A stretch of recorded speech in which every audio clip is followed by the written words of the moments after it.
Hello everyone, welcome to the WASABI Aquarium channel. In this video, I'll be showing you how to create a 30 cm cube grassland aquascape using the quote-unquote dry start method with Utricularia graminifolia, or UG for short. I am primarily making this video for two groups of people. One is for those of you out there who have a 30 cm cube aquarium and are looking to try something new in it. And the other is for those of you who are looking to make a grassland aquascape in a small aquarium such as a 30 cm cube. For this setup, I chose to use UG, and to the right of me is the finished product. I will explain the steps I took to get here in a moment, but before that, I want to discuss why I chose to use UG for this layout. The main reason why I chose to use UG for this 30 cm cube was because I've gotten a ton of requests from comments and customers in person asking me to make a layout with UG. So I obliged, and here we are today. When I have asked some of my customers why they wanted to see a video on using UG, the answer I got often was that they tried to use it in the past and it didn't work out very well. Some customers ran into issues such as an absence of growth, the plant dying out of nowhere, the plant melting away, algae, etc. Compared to all the other commonly used foreground plants, UG seems to be thought of as the most difficult to work with due to how often you hear people having problems with it. With that said, my goal for this video is to help you have success with UG and to hopefully remove some of the bad reputation it gets. So you may be wondering, why is UG so difficult? Well, there are three main reasons why. The first reason why is because of UG's unique characteristics. I'm guessing that some of you may know this, but for those of you who don't, UG is a carnivorous plant. To explain it simply, UG originally comes from areas that have very little nutrients in the surrounding area. So to be able to survive, it evolved to get what it needs from eating small animals like bugs. Because of this characteristic, throwing UG into an environment with lots of nutrients can be extremely stressful on it, leading to a dead plant. So in the beginning, you have to be very careful about how nutrient-rich the aquarium that it's going in is. The second reason is due to how delicate the roots are on this plant. If you have experience growing Glossostigma, you know how well that thing roots. Even if it's not planted perfectly, you're basically guaranteed to end up with a well-rooted carpet of Glossostigma. While on the other hand, the roots on UG are like tiny little hairs, which makes getting it established in the substrate quite the challenge. The third reason why is based off of my personal experience using and selling this plant. From what I've seen, the amount of UG you try to plant seems to have a correlation with how successful you are with it. In my experience, the lower the amount you use, the lower your chances of success become. I'm guessing that the reason why this is because UG seems to work like a sort of colony, where if you break them apart into super small pieces and plant them away from each other, they'll either grow and not spread or just die. So when you plant UG, you want to keep them in larger chunks and plant them very close to each other to have the best chance of it spreading into a beautiful grassland look. And with that said, for this video I will be teaching you how to have success with UG by keeping these 3 points in mind.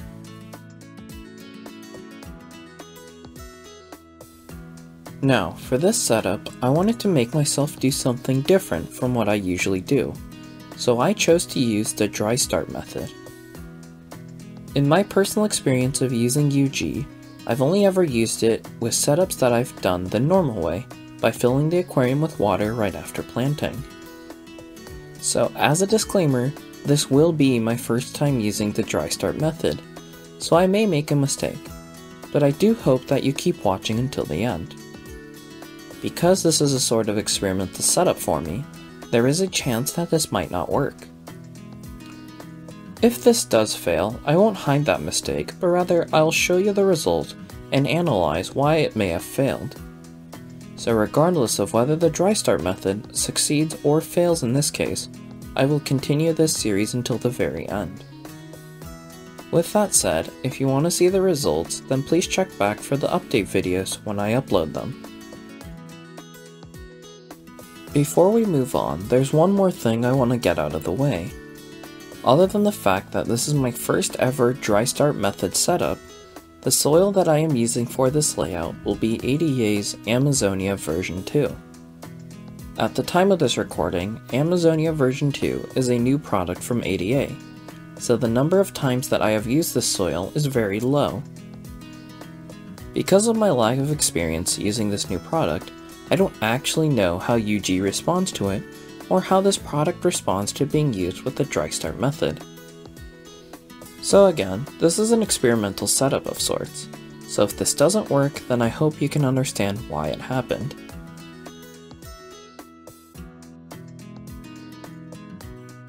Now I'll go through the steps I took to getting the layout started. As I mentioned in the beginning, I will be using a 30cm by 30cm by 30cm sized cube aquarium. The aquarium itself is ADA's Cube Garden Superior.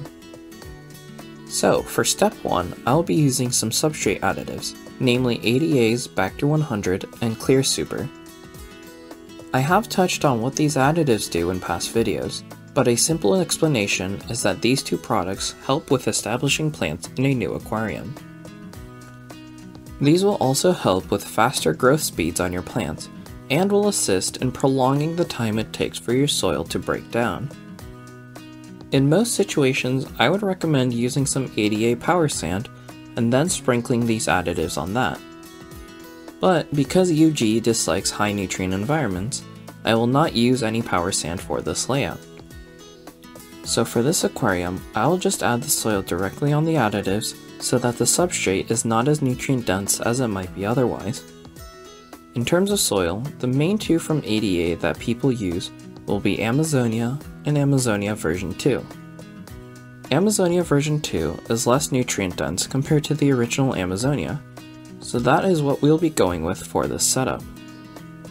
With the Amazonia version 2, it does come with some extra nutrient tabs, which ADA calls their Amazonia supplement, but I won't be using any so that the nutrient levels stay lower. Just to sum it up, we place our substrate additives first on the bottom of the aquarium, then place the Amazonia version 2 on top of that. Next, let me discuss how I will be aquascaping this layout. My plan is to place some larger stones up towards the front, and then make a large hill of sorts behind those stones. Because I am planning on making this hill go pretty high up in the aquarium, I did want to place my stones in before I put in my soil. Unfortunately, the specific stones I chose to use were ones that did not want to sit in place. So instead, I improvised by adding some soil first and made a large slope. Then I'll place my stones in the aquarium and use the slope as my temporary support. Okay then, you may be wondering, what stone did I choose to use for this layout? Well, the stone type I chose is ADA's K stone. The interesting thing about this stone is that it has a sort of unique pinkish hue to it, and because of that it can be difficult to use and also is not the most popular option out there. But here at my shop, I try to have at least one display layout using each of the stones I sell, and I just so happen to not have one with K stone in it. So that is the reason why I went with K stone for this layout. Now, this stone does make the aquarium slightly alkaline over time, but compared to the ever popular duo stone, which turns aquariums very alkaline, it is a manageable stone to use. The other thing is throughout the layouts that I have used K stone in, maintaining ideal pH levels / how alkaline the layout is long term wasn't very difficult, and because of that I find it to be an easy stone to use, especially long term. In terms of what order you should place your stones in, I always recommend starting with the largest stone first, then working your way down. For this layout, the largest stone is going in this left area here, and my plan is to surround the soil area with these stones. For the foreground area, I will be using some cosmetic sand, so the soil will be separated from the sand by surrounding it with the key stones. In order to make this separation work well, this wall building process is critical so that the layout doesn't collapse. The other thing is that I am using the Cube Garden Superior, so I am working much more cautiously than I might normally, because these are not cheap. So, what I've been doing here is I'm rotating and testing different sides of the stones to see which angle or position these stones will look best in. Once I find that nice position, I place my stone, and that's how I'll be making my little stone wall. For this layout, I'll have the tallest area be on this left side, then have the layout slope down to the right. I've also chosen my stones to fit this sloping look. So starting from the left, I have a large, medium, and then small stone. In the past, I have made videos making these sorts of soil separated from sand layouts. But if you haven't watched those, then here's a very important piece of advice for you. When making these sorts of layouts with the sand separated from the soil, it is extremely important that you do everything you can in order to prevent any soil from leaking into the sand area. In the case of this layout, I needed to make sure that the large stone on the left has no gaps in between it and the glass. If there was a gap, then I would have needed to add some pebbles behind that large stone in order to cover up that gap. Right now, I am trying to cover up a large gap in between the large and medium-sized stones. I am doing that by again placing some very small pieces of K-stone behind the main stones and in front of the main stones to cover up that gap as much as possible. A trick to doing this is to look at the gap you are trying to fill from as many different angles as you can so that you don't miss any. In an ideal world, all of these stones would have a flat side to them, but because they are natural materials from nature, they're not flat. So when you are covering up the gaps, don't forget to cover up the bottom areas too. For the most part, filling these gaps from behind the rockwork is most common, but you can also pile it in front like how I'm doing it without any issues. The key thing here is the more you pay attention to the gaps, the better your results will be in keeping the soil out of the sand. It's one of those things where once you add water to the aquarium, it'll be too late to fill those gaps. So again, be as focused as you can on those small little details because they do make a difference. And just like that, once the gaps in the rockwork have been filled up, it's time to add the rest of the soil that I'll be using. In a 30cm cube, you don't have much space to work with in terms of pouring in your soil where you want it. So for these small aquariums, I recommend using some sort of scooper, like this stainless steel one that I'm using, in order to add the soil in more accurately. I have showcased this scooper in the past, but if you want one of your own, I have placed a link in the description for where you can buy this exact one. Alright, so this is what the layout looks like with all the soil put in and the stones in place.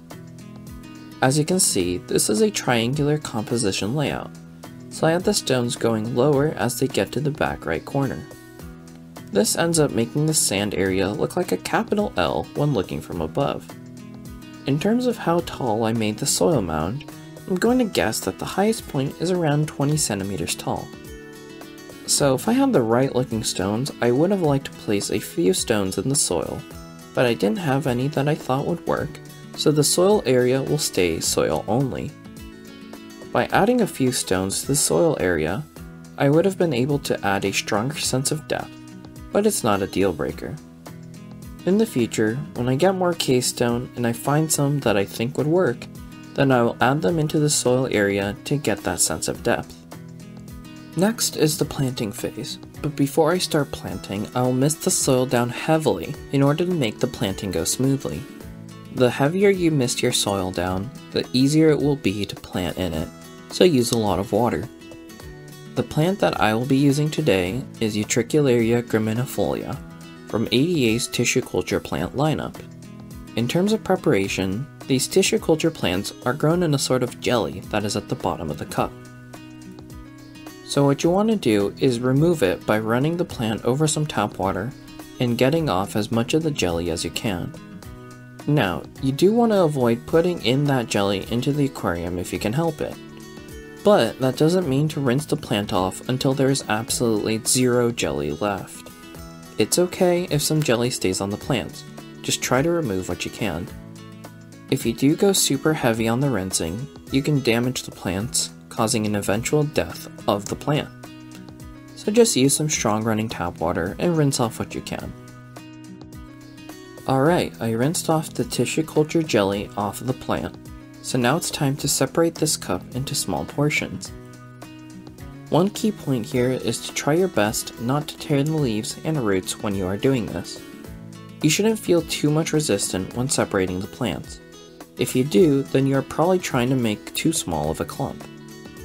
If it's a bit of a big portion, that's okay, as with UG you really want to avoid making these clumps too small.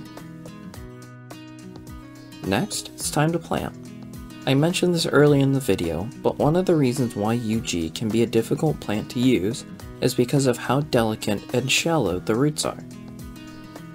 So in terms of how deep you want to plant, you want to bury them as deep as you can, up to where you can still see the center of the clump. If this layout wasn't using cosmetic sand, then I would probably have used a powder type soil on top, as it would make this planting process a little easier. The reason why you don't use powder type soils in layouts with cosmetic sand is because the soil pellets are so tiny that it would be inevitable to have a bunch of soil leak through any small cracks in between the stones. So in this scenario, using only a normal type soil is the way to go. Next, let's discuss how close you want to plant the little chunks of UG. Now I don't know why this happens, but as I explained earlier in the video, if you plant the UG too far apart from each other, then there is a high chance of the plant just dying or not spreading. So you want to plant these little chunks closer to each other than most other plants. As you can see in the footage, I only have a tiny amount of space in between each clump. I would even say that some of these might not have any space in between each other, but that's good. If you can replicate how I'm planting, then your chance of success with UG will go up by a lot. So this is what the layout looks like when the planting is complete. Again, if you can replicate how tightly I am planting each of these bits of UG, then you will have a much better chance of this plant doing well for you. Next, I will be adding my cosmetic sand towards the front area. For this layout, I am using ADA's La Plata sand, which is probably the most common choice for cosmetic sand. And just like with the soil, I am again using a scooper to add the sand in so it doesn't get everywhere. I have talked in depth about what I'm about to say in a previous video, but you don't have to add sand from the very beginning if you don't want to. For example, some people will start their setup without any sand and maintain it like that for a little while before adding the sand in later on. But because I will be doing a dry start on this layout, and because I had some extra UG left over that I planted in between the rocks, I will place the sand in from the very beginning. In terms of how much I used in plants, for this layout I used 4 cups worth of tissue cultured UG. So I hope that this visual will give you a good idea as to how much you might need for your own project down the line. And for reference, if you wanted to do a full carpet of UG from front to back, then you could probably do it with 5 cups, so I hope that helps. Lastly, for the final touches, I'm using the ADA sand flattener to make the La Plata sand look pretty by making a flat and even surface of sand.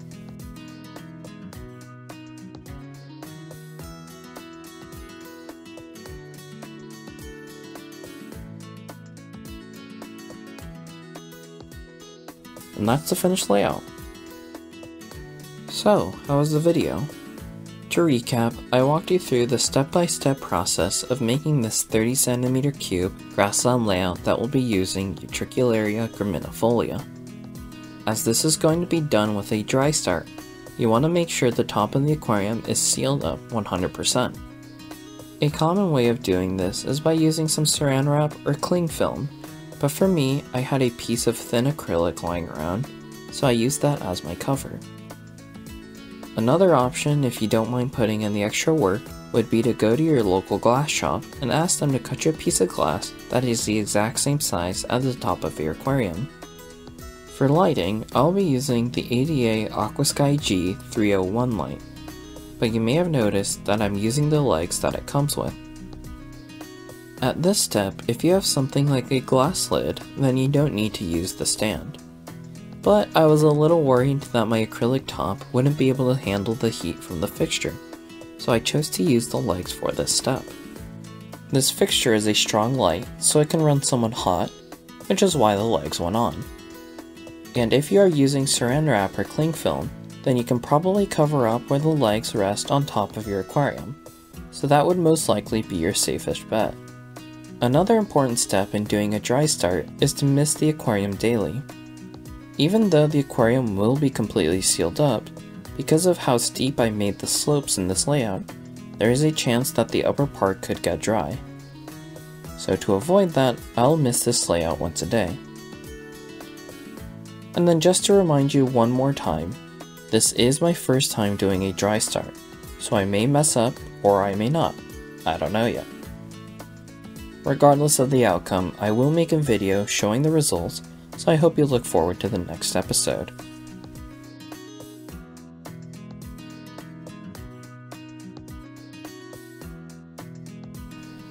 If this video has helped you out in any way, then please like the video and subscribe to the WASABI Aquarium channel for more planted aquarium content. That's the end of the video. Thank you for watching.